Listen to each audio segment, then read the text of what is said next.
Hello everyone, Assalamu alaikum wa rahmatullahi wa barakatuh. So in this video, we are going to solve exercise 2.4. In the previous video, हम कुछ properties देख चुके हैं determinants की.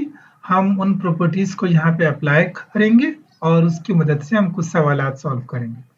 आप देखेंगे कि यहाँ पर मैं ज़्यादातर वो प्रॉपर्टीज यूज करूंगा जैसे कि रॉस को कॉलम में ऐड रॉस को दूसरी रॉस में ऐड करूंगा, कॉलम को दूसरी कॉलम में ऐड करूंगा. ये प्रॉपर्टी मैं बहुत ज़्यादा यूज करूंगा.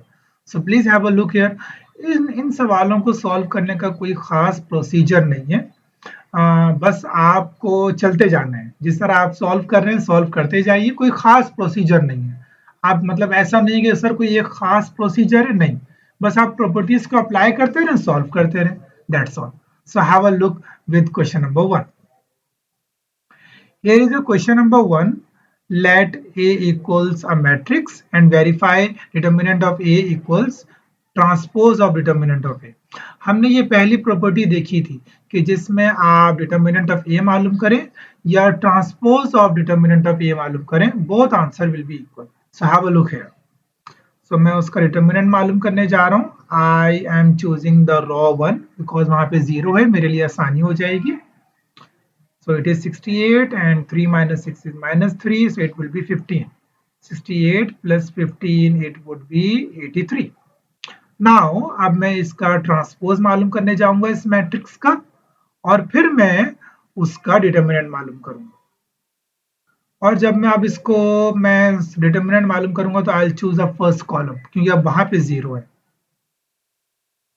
I choose a first raw. मैं फर्स्ट कॉलम भी चूज कर सकता था लेकिन मैंने यहाँ पे फर्स्ट रॉ चूज की है.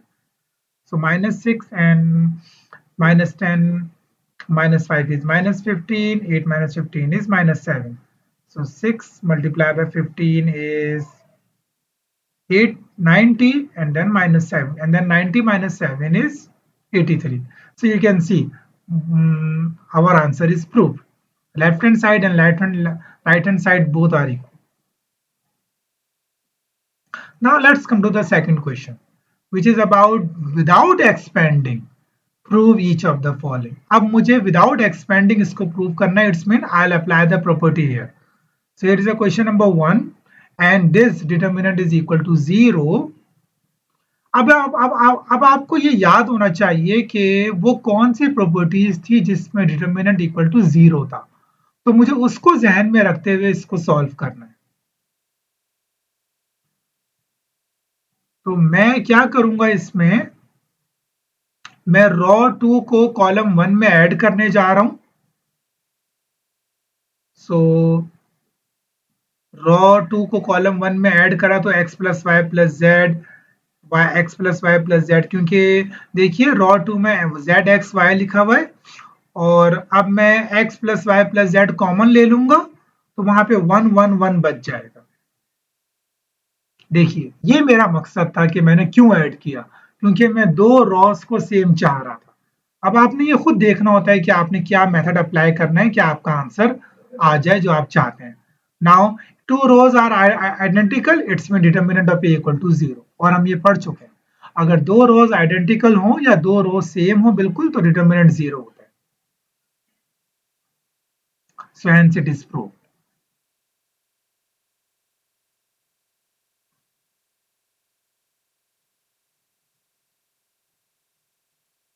Now come to the part 2. Part 2 भी बिल्कुल उस जैसा ही है, कोई चेंजेस नहीं है. अब मैं इसमें अगर करूंगा तो इस तरह कर सकता हूं कि मैं रॉ 2 सॉरी कॉलम 2 को कॉलम 3 में ऐड करूंगा क्योंकि फिर वहां पर वो एक्स वाई जेड हो जाएगा. तो सिर्फ इसमें आपको सोचना होता है कि हम कैसे सॉल्व करें कि हम जो चाहते हैं वो हमारे पास आ जाए. अब आप देखिए मैं x y z column common लूंगा.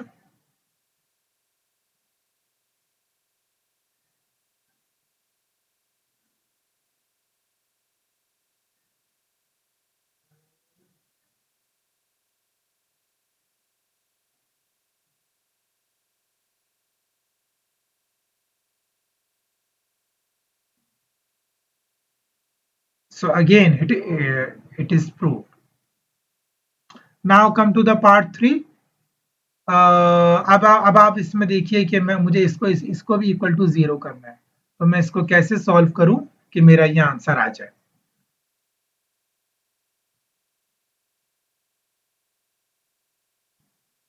अगर आप नोटिस करें तो मैं कॉलम 2 और कॉलम 3 को अगर कॉलम 4 में ऐड करता हूं तो it will be a plus B plus C plus D and I can take common, so that would be easy for me. So मैं रॉ कॉलम 2 और कॉलम 3 को ऐड कर रहा हूं कॉलम 4 में। सो मेरे पास कॉलम 4 में a plus C plus D आ जाएगा, और उसके बाद I take common from column 1 and column 4।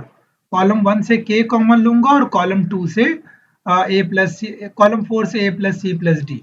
ये जो मैं कॉमन ले रहा हूँ ये भी प्रॉपर्टी है, हमने ये प्रॉपर्टी पढ़ी हुई है कि if you are finding the determinant of any matrix and if you take something scalar common, so at the end of the matrix the determinant will also equal to k times this determinant। तो इसका जो भी determinant आएगा उसको अगर मैं k से और a plus C plus d से मल्टीप्लाई करूंगा तो वही आंसर आएगा।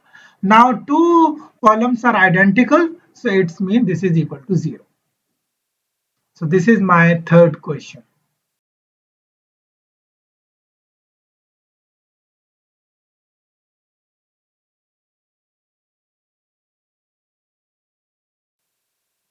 Now come to the question number 3। Without expanding prove that।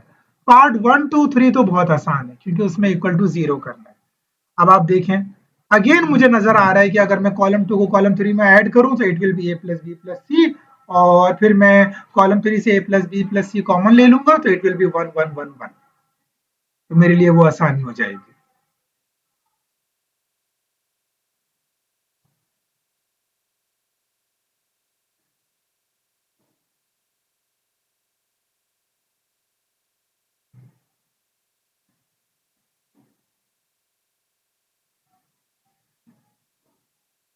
Okay, देखिए मैंने कॉलम 2 को कॉलम 3 में ऐड किया,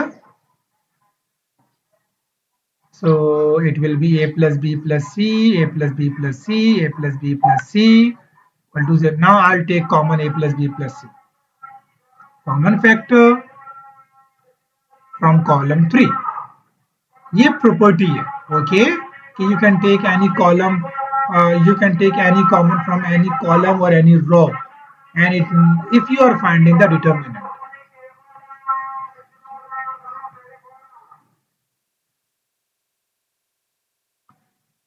जब आप डिटर्मिनेंट मालूम कर रहे होते हैं तब ये प्रॉपर्टी अप्लाई होती है। नाउ अब let's come to the part 2। जरा इसको देखिए कि हम इसको कैसे सॉल्व करते हैं।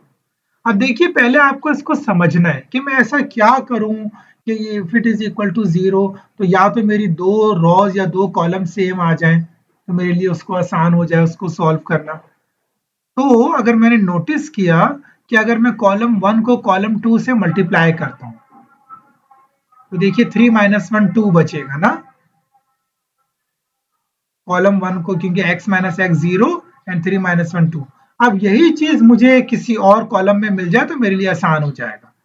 मैं कॉलम 1 को अब कॉलम 3 से मल्टीप्लाई करूंगा तो 5 माइनस 1 4 आ रहा है, लेकिन अभी हम देखते हैं आगे उसको क्या कर सकते हैं।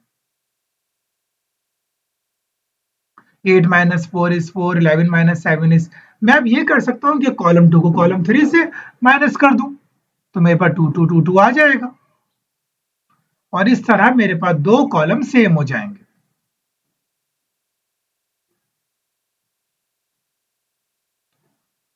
Now I can say if two columns are identical, determinant will be equal to 0।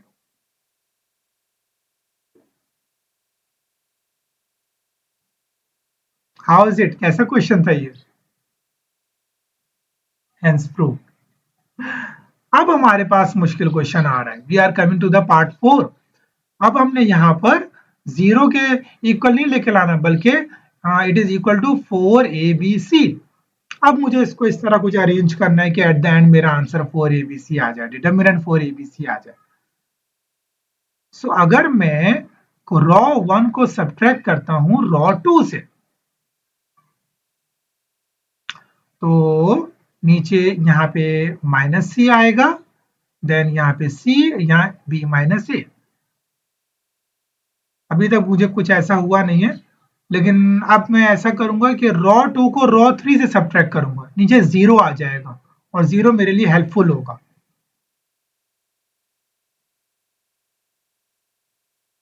Subtract raw 2 from raw 3। तो देखिए जरा मैं इसको कैसे, ये देखिए कोई प्रोसीजर नहीं है, कोई खास तरीकेकार नहीं है। आप कॉलम को लेकर भी इसको कर सकते थे, कोई ऐसा नहीं कि कोई खास तरीकेकार है उस सवाल को सारा सॉल्व होगा, नहीं नहीं नहीं, कोई ऐसा खास तरीकेकार नहीं। सो सी प्लस वो सी माइनस सी और नीचे 2a आ जाएगा। अब आप देखिए, अब मैं लास्ट रॉ से उसको एक्सपेंड कर रहा हूँ, क्योंकि मुझे उससे आगे मुझे मैं नहीं समझ में आ रहा कि मैं आगे उससे और क्या करूँ। तो मैं लास्ट रॉ से अब मैं इसको एक्सपेंड कर रहा हूँ।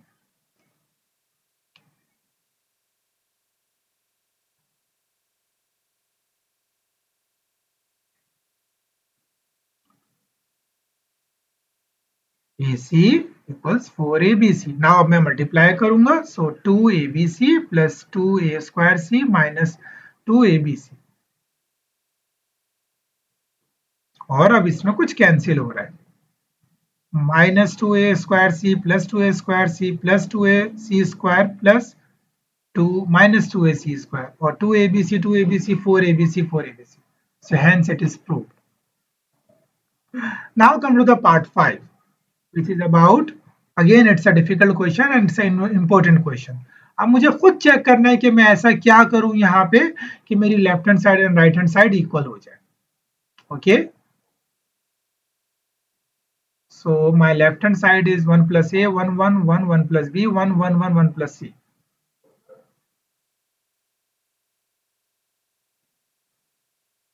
ओके, मैंने रॉ 2 को रॉ 1 से सब्ट्रैक्ट किया है।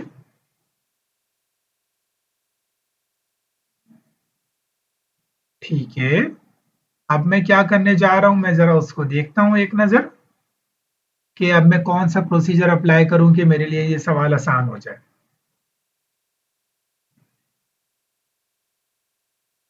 मैं रॉ 2 को रॉ 3 से सब्ट्रैक्ट कर रहा हूं ताकि वहां पे 0 आ जाए नीचे और उसको सॉल्व करना मेरे लिए आसान हो जाए।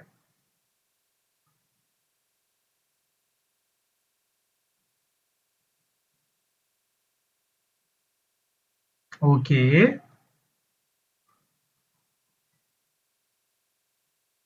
मैं कॉलम 1 को भी कॉलम 3 से सब्ट्रैक्ट कर सकता था, लेकिन अब मैं डिटर्मिनेंट मालूम कर रहा हूं सिंपल, क्योंकि अब ज्यादा और प्रोसीजर उसमें हल नहीं हो रहा है। सो प्लस बी, देखिए मैं 0 इसलिए लेकर आया हूं ताकि मेरे लिए सवाल आसान हो जाए। अब मैंने मल्टीप्लाई कर दिया है और एट द एंड अगर आप देखें तो मेरा आंसर बिल्कुल वही आ गया है जो राइट हैंड साइड पर, A B C, A B, B C and A C. और ए बी सी, बी सी, मैं उसको उसी तरीके कार से लिख रहा हूँ, a B c, b C, A b and A c. So hence left hand side equal to right hand side. Prove. It's very easy question, ये कोई मुश्किल क्वेश्चन नहीं है, आप इसमें परेशान बिल्कुल मत होइए। बस एक प्रोसीजर के जरिए आप इसको सॉल्व करते रहिए, प्रॉपर्टी सही तरह अप्लाई करिए, एट द एंड आपका आंसर सही आएगा। Come to the last question, last part of this question. So let's solve this part. अगर आप देखिए इसमें left hand side right hand side दोनों जगह डिटर्मिनेंट है, मैं एक लेफ्ट हैंड साइड को पिक करूंगा और उसको राइट हैंड साइड के इक्वल लेकर आऊंगा।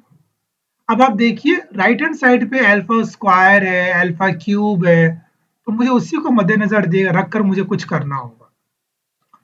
अगर मैं लेफ्ट हैंड साइड को पिक करता हूं और मैं खुद ये बात सोच रहा हूं कि अगर मैं अल्फा को मल्टीप्लाई करूं, अगर मैं बीटा को मल्टीप्लाई करूं एक स्केलर क्वांटिटी को, अगर मैं गैमा को मल्टीप्लाई करूं, so how does it look like?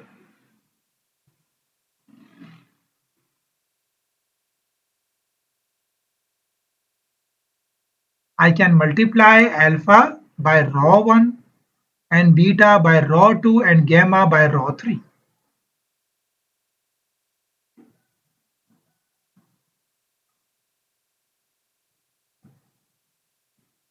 तो देखिए मेरे पास कुछ चांसेस बनेंगे कि left hand side equal to right hand side. So it will be जब मैं उसको मल्टीप्लाई करने जाऊंगा alpha square beta, alpha beta gamma, alpha beta gamma and alpha beta square gamma. Now gamma square alpha beta gamma square. और मुझे ये 1 over alpha 1 over beta 1 over gamma बाहर रखना होगा क्योंकि मैंने इसको अपनी तरफ से मल्टीप्लाई किया। So I have to keep balance. What can I do? I can take alpha beta gamma common factor मैंने ले लिया है कॉलम 2 से, तो वहां 1 1 बचा। मुझे जो नजर आ रहा था कॉमन मैंने सिंपल कॉमन ले लिया, कॉमन फैक्टर कैंसिल आउट हो जाएगा।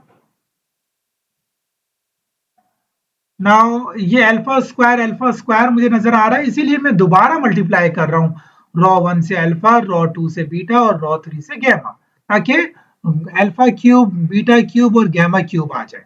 इस वजह से,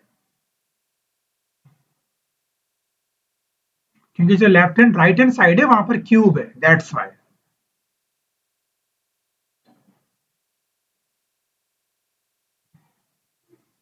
ओके, सो अब आप जरा देखिए,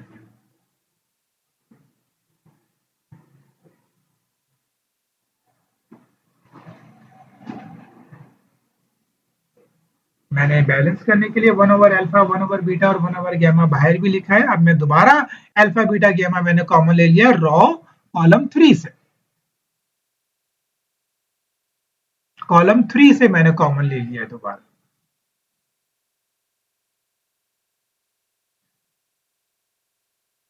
now I have done my question. अब बस सिर्फ मुझे अरेंज करना है, तो मैं इंटरचेंज करूंगा क्योंकि मेरा अल्फा है, फिर अल्फा स्क्वायर है, फिर अल्फा क्यूब है। So I first I interchange the row column 1 and column 2 और बाहर माइनस साइन आएगा।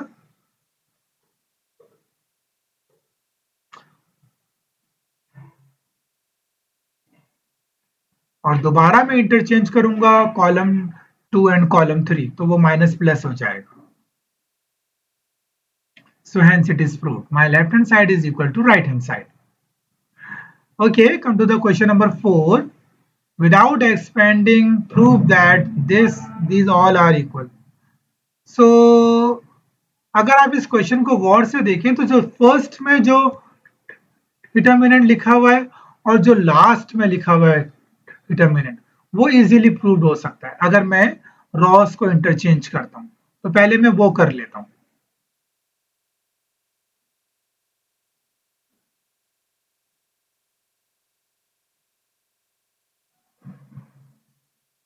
So I'll just interchange my second row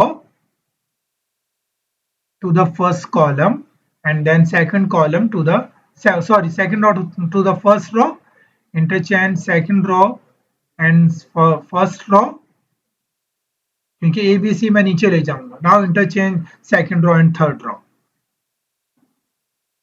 minus sign आएगा, दोबारा माइनस साइन आएगा तो माइनस माइनस प्लस हो जाएगा and my both sides will be equal.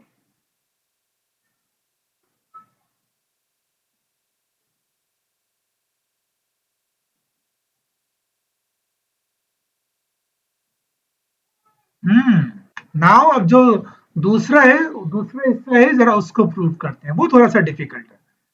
मैं इसी को लेता हूं and it is equal to Y B Q, sorry it is not Z, it is x.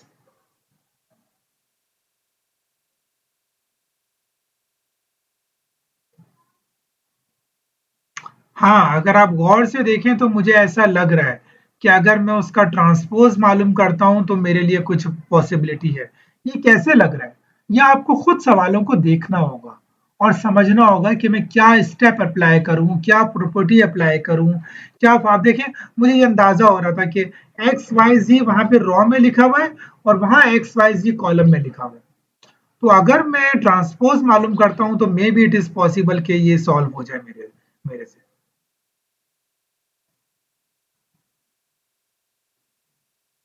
मैंने इंटरचेंज किया है, माइनस साइन बाहर लगाया है, रॉ 2 और रॉ 1 को इंटरचेंज किया है, सॉरी कॉलम 2 और कॉलम 1 को। नाउ दोबारा इंटरचेंज कर रहा हूं, रॉ 2 और रॉ 3 को तो नहीं कर रहा, मेरे ख्याल से कॉलम को मैं करूंगा इंटरचेंज, या रॉ को, सॉरी रॉ को, यस, रॉ 2 और रॉ 3 को, पी क्यू आर ऊपर लिखा और एबीसी नीचे, hence it is true. Now we have last question number 5. Let's come to here. अच्छा, ये जो डेल्टा है, I'm gonna tell you about this. What is it? What is this? The last question is most important one and it is the most difficult one. ये delta को determinant से show करते हैं, okay? तो ये आपको ये बात भी याद रहे। अब मुझे इसको बराबर करना है 1 plus A plus B, A B C equal 0। तो मुझे सबसे पहले मैंने स्प्लिट कर लिया इसको, ये देखिए हमने ये प्रॉपर्टी पढ़ी थी, I can split the determinants.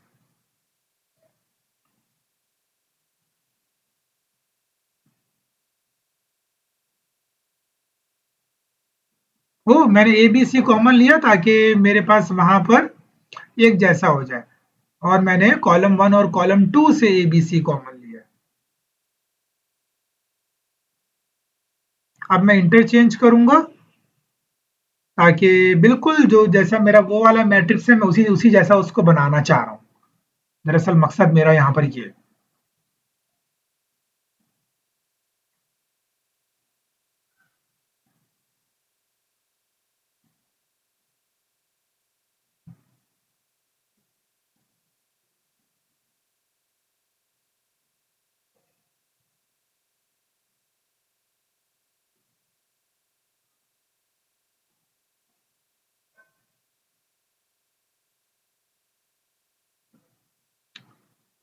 Okay, मैं रॉ 1 में एक ऑपरेशन अप्लाई करने जा रहा हूँ कि रॉ 1 को रॉ 2 से माइनस करूंगा। वही चीज मैं वहां पे कर रहा हूँ क्योंकि दोनों मैट्रिक्स बिल्कुल सेम है। ओके,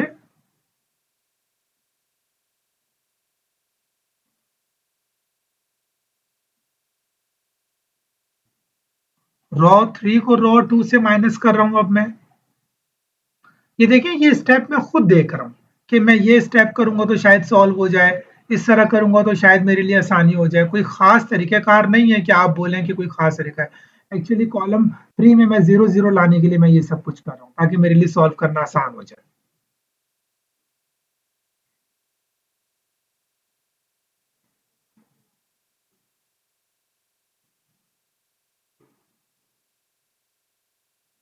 अच्छा, अब यहाँ पर मैंने एक खास स्टेप किया है, मैंने मैट्रिक्स ही कॉमन ले लिया है और 1 प्लस ए प्लस बी से, ताकि मुझे एक ही मरतबा सारा अप्लाई अप्लाई करना पड़े और मेरे लिए आसान हो जाए। मैंने पूरा मैट्रिक्स ही कॉमन ले लिया है।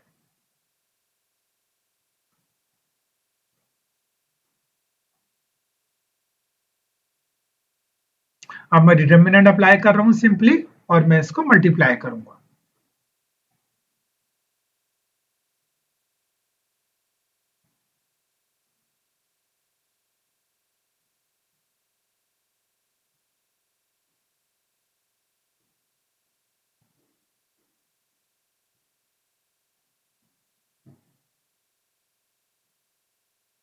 देखिए, मैंने a माइनस बी और c माइनस बी कॉमन लिया है, और जो बच गया है minus B minus plus B cancel हो रहा है, c माइनस से अंदर बच रहा है मेरा।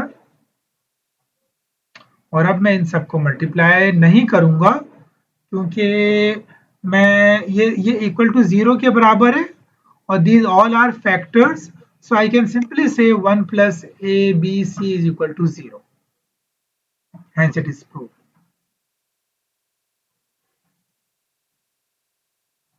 So this is all about question number 5. If you have any question or any query, so please write in the comment box. I am here to help you. Thank you. Allah Hafiz.